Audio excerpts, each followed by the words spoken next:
नमस्कार, मैं ज्योति चौहान और आप देख रहे हैं अलार्म इंडिया न्यूज। विगत दिवस उत्तर प्रदेश के मुख्यमंत्री माननीय योगी आदित्यनाथ जी ने सैनिक पड़ाव एटा में लोकसभा क्षेत्र एटा कासगंज की चुनावी सभा को संबोधित करते हुए सपा, बसपा और कांग्रेस को लिया आड़े हाथों।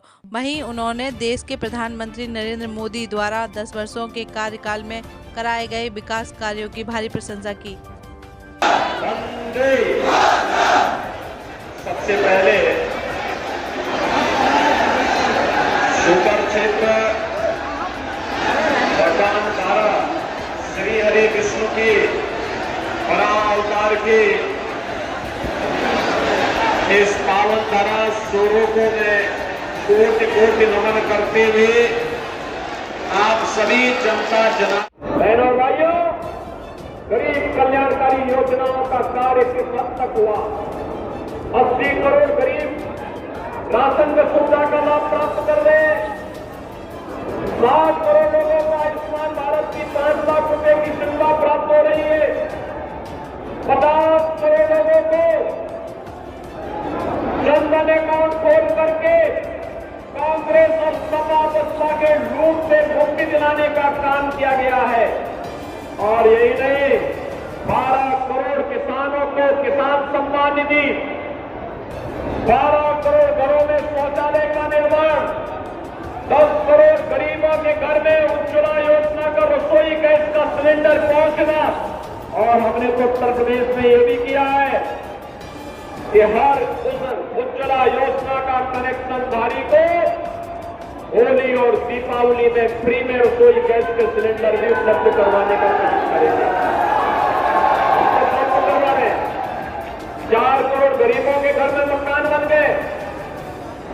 बहनों और भाइयों, इतना काम मोदी जी के नेतृत्व में। और मोदी जी ने कहा है अगले 5 वर्ष में 3 करोड़ अन्य लोगों को मकान देंगे। राशन की सुविधा 5 वर्ष तक लगातार जारी रहेगी। आयुष्मान भारत की सुविधा भी जारी रहेगी।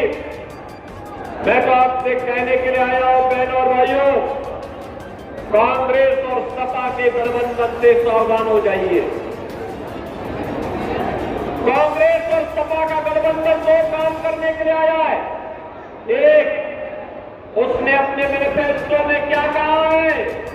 कांग्रेस कहती है सत्ता में आएंगे तो मुसलमानों को पिछड़ी जाति और अनुसूचित जाति के आरक्षण में से हिस्सा काट करके मुसलमानों को देंगे। क्या आप इसको स्वीकार करेंगे? क्या बाबा साहब भीमराव अम्बेडकर के संविधान का अपमान है? बाबा साहब भीमराव अम्बेडकर ने कहा था कि देश के अंदर धर्म के आधार पर आरक्षण नहीं होना चाहिए, लेकिन कांग्रेस जानबूझ करके देश का इस्लामीकरण करने की नियत से देश के अंदर तालिबानी शासन की व्यवस्था लागू करने की दृष्टि से देश को फिर से विभाजन की ओर धकेलने का कुत्सित प्रयास कर रही है।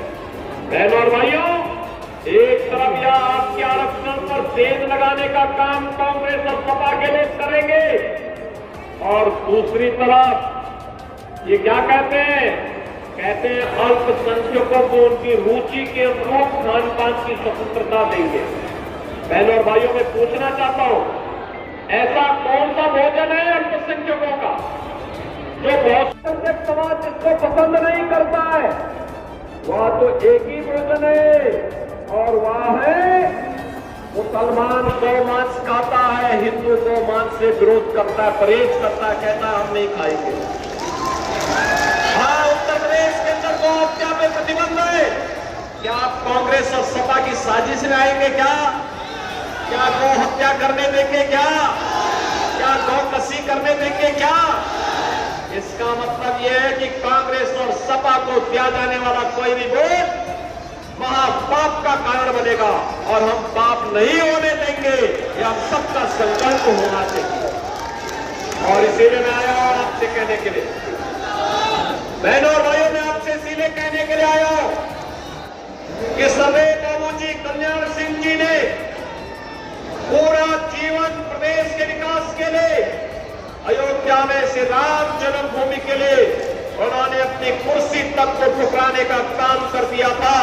और बहनों और भाइयों, आज जब सदैव कल्याण सिंह जी का सपना साकार हुआ है, अयोध्या में राम मंदिर का निर्माण हुआ है, तो एटा, कासगंज और अलीगढ़ के लोगों के चेहरे पर तो खुशहाली होनी चाहिए। खुशहाली है ना, है कि नहीं है खुशहाली? मुझे एक बात बताओ, क्या ये राम मंदिर का निर्माण एक कांग्रेस, सपा, बसपा के लोग करा पाते? क्या ये लोग करा पाते? क्या ये फ्री में राशन ये लोग दे पाते? और जो ये सुरक्षा, देखो एक तरफ राम मंदिर बन गया और दूसरी तरफ बड़े बड़े माफियाओं का राम नाम सत्य है कि यात्रा भी निकल गई। क्या ये लोग, इस सपा और बसपा और कांग्रेस के लोग कर पाते क्या? बहनों और भाइयों, मैं यही कहने के लिए आया हूं, जब आपको सपा, बसपा, कांग्रेस न सुरक्षा दे सकती है, न सम्मान दे सकती है, न ही आपकी समृद्धि में सहायक हो सकती है, और न शोरों का विकास करा सकती है, न यहाँ के अल्पसंख्यकों को सम्मान दिला सकती है, न नौजवानों को आजीविका दे सकती है, और न ही आपकी आस्था का सम्मान ही कर सकती है, तो इस समस्या को हमें पालना ही क्यों है? इसको कतई वोट मत दीजिए। मेरी आपसे अपील होगी, राजू भैया को भारतीय जनता पार्टी और एनडीए ने अपना प्रत्याशी बनाया है, अपना दल भी है, किसान पार्टी भी है, किसान पार्टी सपोर्ट कर रही है, अपना दल सपोर्ट कर रही है, राजभर पार्टी समर्थन कर रही है, और राष्ट्रीय लोक दल भी समर्थन कर रही है।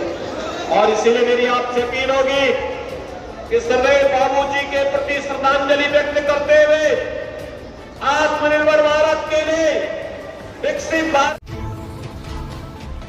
अभी सब्सक्राइब करें हमारे YouTube channel alarm India news को, और देश व दुनिया से जुड़ी खबरों को पाने के लिए प्रेस करें बेल आइकन को।